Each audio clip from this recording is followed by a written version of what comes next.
Samantala, maaaring magtagal pa si Senador Rodante Marcoleta sa PNP General Hospital. Kailangan kasi nitong sumailalim sa rehabilitation therapy dahil sa iniintan nitong problema sa gulugo. Kasabay nito ay nanindigan ng PNP na walang ibinibigay na special treatment sa senador. Yan ang ulat ni Ryan Lasigas. Wala pang hiling na hospital arrest sa Senator Rodante Marcoleta. Pero sa PNP General Hospital ito idiniretso matapos arestuhin noong Lunes sa Sandigan Bayan dahil sa kinakaharap nitong kasong plunder. Ang PNP nanindigang walang ibinibigay na special treatment sa senador. Sabi ni PNP Chief Police General Jose Melencio Nartates Jr. na sa PNP GH si Marcoleta dahil nangangailangan ito ng atensyong medikal. VIP treatment. Nakakulong na siya. Paano?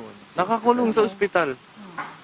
O pwede naman kayo pumunta doon, makita niyo ang kulungan doon. Sinabi naman ni Public Information Office Acting Chief Police Colonel Allen Reyco na bagamat nakakonfine sa PNP-GH, nasa ilalim pa rin ng pangangalaga ng CIDJ si Marcoleta. Ang pananatili sa ospital ni Marcoleta maaring magtagal pa. Sa ilalim pa kasi ito sa rehabilitation therapy para sa kanyang degenerative disc disease o problema sa kanyang cervical spine o gulugod. Ko-complain talaga siya ng nape pain at saka dizziness talaga. Dahil doon sa cervical spine na nakita niya. Kaya po ako nagpa-x-ray sa kanya ng cervical spine kasi yun po yung complaint talaga niya nung dumating siya sa amin. Nakitaan din ng mild pneumonia si Marcoleta. Hindi critical at clinically stable daw ang kondisyon ni Marcoleta, pero hindi pa siya maaaring mabigyan ng medical clearance para makalabas mula dito sa PNP General Hospital. Simula daw kasi nang dalhin dito ang mambabatas noong araw ng Lunes, hindi pa nagiging stable ang kanyang blood pressure na umaabot sa 160/90 na delikado daw para sa tulad ni Marcoleta na nasa 72 taong gulang na. Ang 160/90 po is considered as hypertensive stage 2. Sa edad niya, mataas po yun. Mataas po yung 160/90 para po sa kanya. Kaya meron po siyang mga simptomas na chest pain, mga nape pain, mga ganun po.